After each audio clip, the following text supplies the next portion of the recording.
بسم اللہ الرحمن الرحیم۔ معزز ناظرین کرام، السلام علیکم ورحمۃ اللہ وبرکاتہ۔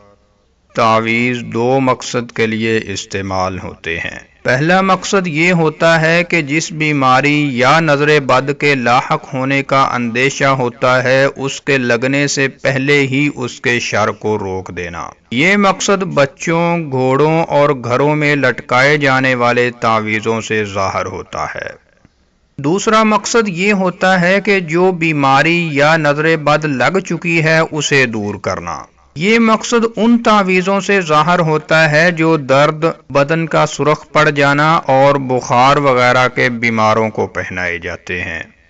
ناظرین اکرام، رہی تعویذ کی یہ تعریف کہ یہ سیاہ و سفید نقطے والے ریٹھوں اور موتیاں ہیں، یہ تو تعریف از روئے مثال ہے، کیونکہ تعویذ صرف ریٹھوں اور موتیوں پر منحصر نہیں ہے بلکہ اہل عرب ریٹھوں اور موتیوں کے علاوہ مختلف قسم کے تعویذ استعمال کرتے تھے۔ مثلاً خرگوش کے ٹخنے بھی اپنے اوپر لٹکا لیا کرتے تھے کہ یہ نظر بد اور جادو سے روکتے ہیں۔ ابن الاسیر کہتے ہیں، عرب عقیدہ رکھتے تھے کہ تانت کی مالا نظر بد کو دور کر دیتی ہے اور مکر و فریب کو بھی دفع کر دیتی ہے، تو انہیں اس سے منع کر دیا گیا۔ اور اسی معنی کی وہ حدیث ہے جس میں گھوڑوں کی گردنوں سے ان تانتوں کو کاٹ دینے کا حکم ہے جسے اہل عرب ان کی گردنوں میں اسی غرض سے پہناتے تھے۔ ناظرین اکرام، اس تشریح سے واضح ہوتا ہے کہ جو چیزیں بھی ان دونوں مذکورہ مقاصد کے پیش نظر لٹکائی جائیں، خواہ وہ موتیاں ہوں یا لکڑی، گھاس، کاغذ یا دھات ہوں، اگر لٹکانے والے نے کسی نازل شدہ یا متوقع شر یا مصیبت کو دفع کرنے کی غرض سے کیا ہے تو وہ تعویذ ہیں، کیونکہ اعتبار حقائق کا ہوتا ہے نہ کہ ناموں کا۔ جیسا کہ آپ صلی اللہ علیہ وسلم نے فرمایا، ہر وہ چیز جو عقل کو مخمور کر دے وہ خمر یعنی شراب ہے، خواہ وہ انگور سے تیار کی گئی ہو یا کسی اور چیز سے۔ یہی تعویذوں کا بھی حال ہے۔ رب تعالیٰ کا ارشاد ہے، اگر اللہ تمہیں کسی قسم کی تکلیف پہنچائے تو اس کے سوا کوئی نہیں جو تم سے اس تکلیف کو دور کر سکے، اور اگر وہ تمہیں کسی بھلائی سے بہرہ مند کرے تو وہ ہر چیز پر قادر ہے۔ اسی طرح ایک اور مقام پر فرمایا، اور اگر اللہ تجھے کسی مصیبت میں ڈالے تو اس کے سوا کوئی نہیں جو اس مصیبت کو ٹال دے، اور اگر وہ تیرے حق میں کسی بھلائی کا ارادہ کرے تو اس کے فضل کو پھیرنے والا بھی کوئی نہیں۔ وہ اپنے بندوں میں سے جس کو چاہتا ہے اپنے فضل سے نوازتا ہے، اور وہ درگزر کرنے والا اور رحم فرمانے والا ہے۔ تیسرے مقام پر رب تعالیٰ کا ارشاد ہے، تم کو جو نعمت بھی حاصل ہے اللہ ہی کی طرف سے ہے۔ پھر جب کوئی سخت وقت تم پر آتا ہے تو تم لوگ خود اپنی فریادیں لے کر اسی کی طرف دوڑتے ہو، مگر جب اللہ اس وقت کو ٹال دیتا ہے تو یکا یک تم میں سے ایک گروہ اپنے رب کے ساتھ دوسروں کو شریک کر لیتا ہے۔ ناظرین اکرام، ان آیات کریمہ میں اس بات پر واضح دلالت اور رہنمائی موجود ہے کہ اللہ تعالیٰ کے علاوہ کوئی مشکل کشا نہیں، اور اللہ ہی سے سارے بندے خیر کے اور مشکل کشائی کے طالب ہوتے ہیں، کیونکہ اسباب کے ذریعے یا اسباب کے بغیر وہی اس پر قادر ہے۔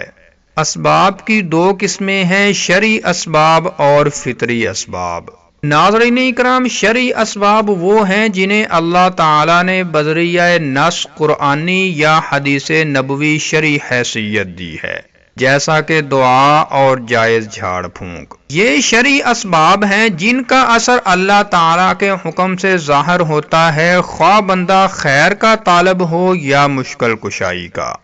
پس ان اسباب کو اختیار کرنے والا دراصل اللہ ہی کی طرف متوجہ ہوتا ہے، جس نے ان اسباب کا حکم دیا ہے اور بیان کیا ہے کہ یہ چیزیں اسباب اور ذرائع ہیں۔ اس صورت میں اعتماد اللہ تعالی پر ہی ہوتا ہے، نہ کہ ان اسباب پر۔ فطری اسباب وہ ہیں جن کے ساتھ ان کی تاثیر کی ایسی واضح مناسبت ہو کہ لوگوں میں ان کا ادراک حسی اور عقلی طور پر عام ہو، جیسے پانی پیاس بجھانے کا سبب ہے اور کپڑا سردی سے بچنے کا۔ اسی طرح خاص مادوں سے بنی ہوئی دوائیں ان جراثیم پر اثر انداز ہوتی ہیں جو بیماری کا سبب بنتے ہیں۔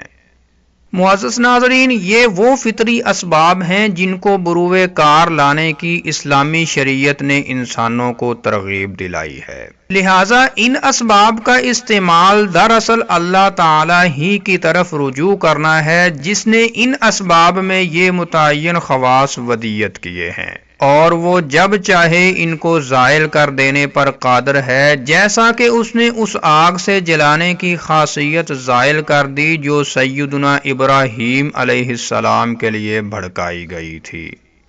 ناظرین اکرام، اسی مناسبت سے رب تعالیٰ کا ارشاد ہے، اور اللہ ہی پر بھروسہ کرو اگر تم مومن ہو۔ علامہ ابن قیم رحمہ اللہ فرماتے ہیں، توکل علی اللہ کو ایمان کی شرط قرار دینا یہ اس بات پر دلالت کرتا ہے کہ توکل نہ ہونے کی صورت میں ایمان بھی جاتا رہے گا۔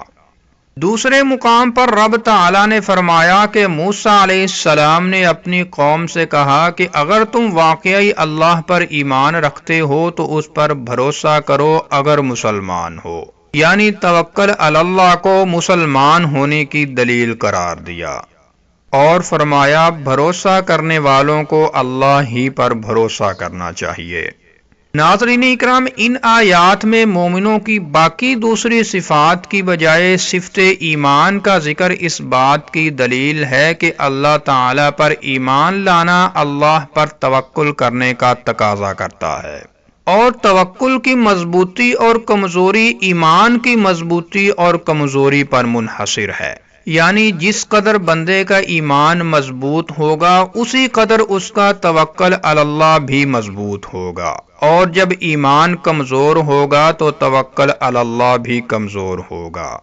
نتیجہ یہ نکلا کہ اگر بندے کا توکل علی اللہ کمزور ہے تو لازمی طور پر اس کا ایمان بھی کمزور ہے، اس لیے کہ رب تعالیٰ نے ان آیات میں توکل اور عبادت کو، توکل اور ایمان کو، توکل اور تقوی کو، توکل اور اسلام کو، توکل اور ہدایت کو ایک ساتھ جمع کیا ہے،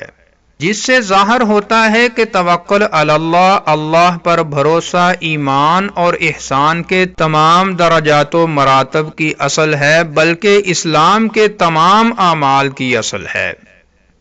پس اللہ پر توکل اور بھروسے کی حیثیت اسلام کے تمام اعمال میں ایسی ہی ہے جیسے جسم میں سر کی حیثیت ہے، لہذا جس طرح سر جسم کے بغیر نہیں رہ سکتا، اسی طرح ایمان اور اسلام توکل علی اللہ کے بغیر باقی نہیں رہ سکتا۔ معزز ناظرین اکرام، شیخ الاسلام ابن تیمیہ رحمہ اللہ نے فرمایا، کوئی کسی مخلوق کے پاس اپنی مراد لے کر جائے یا اس پر بھروسہ کرے تو اس کی مراد رائے گاں جائے گی، کیونکہ وہ شرک ہے۔ رب تعالیٰ کا ارشاد ہے، اور جو کوئی اللہ کے سوا کسی دوسرے کو شریک کرے تو گویا وہ آسمان سے گر گیا، اب یا تو اسے پرندے اچک لے جائیں گے یا ہوا اس کو ایسی جگہ لے جا کر پھینک دے گی جہاں اس کے چیتھڑے اڑ جائیں گے۔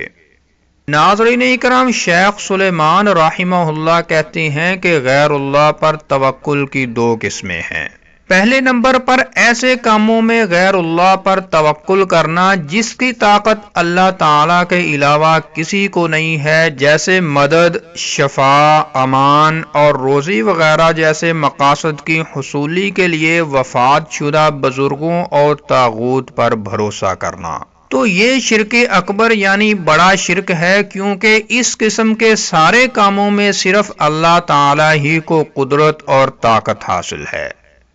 دوسرے نمبر پر ظاہری اور رسمی اسباب کے پیش نظر کسی پر بھروسہ کرنا، جیسے کوئی شخص کسی حاکم اور بادشاہ وغیرہ پر ان معاملات میں بھروسہ کرتا ہے جن پر اللہ تعالیٰ نے اس حاکم اور بادشاہ کو اختیار دے دیا ہے، مثلا داد و دہش کرنا اور ظاہری خطرات کو روکنا وغیرہ۔ تو یہ شرک خفی یعنی پوشیدہ شرک ہے۔ اس کو یوں سمجھیں کہ ایک شخص نے کسی کو اپنا وکیل مقرر کیا تو اس کے لیے مناسب یہ ہے کہ اس پر اسی حد تک بھروسہ کرے جتنا اس کے اختیار میں ہو۔ مکمل بھروسہ کرنا صحیح نہیں بلکہ کامل بھروسہ اللہ تعالی پر کرے، کیونکہ جس کام کی وکالت سونپی ہے اس کام کو بھی آسان کرنے والا اللہ تعالی ہی ہے۔ تو معزز ناظرین اکرام، ان تمام باتوں سے ہمیں یہ بات سمجھ آتی ہے کہ ریٹھوں، دانوں اور موتیوں وغیرہ کے تعویذ پر کامل اعتماد کرنا شرک کی پہلی قسم سے تعلق رکھتا ہے، یعنی یہ کام مردوں اور ان کے ہم مثل مخلوق پر اعتماد اور بھروسہ کرنے کی مانند ہے، جو نہ کسی چیز پر قدرت اور طاقت رکھتے ہیں اور نہ ہی وہ ظاہری اور فطری اسباب اور وسائل ہیں۔ تو ناظرین کرام، یہ تھی آج کی ویڈیو، اور اگر آپ اس طرح کی مزید ویڈیوز دیکھنا چاہتے ہیں تو اس چینل کو سبسکرائب کر لیں۔ السلام علیکم ورحمۃ اللہ وبرکاتہ۔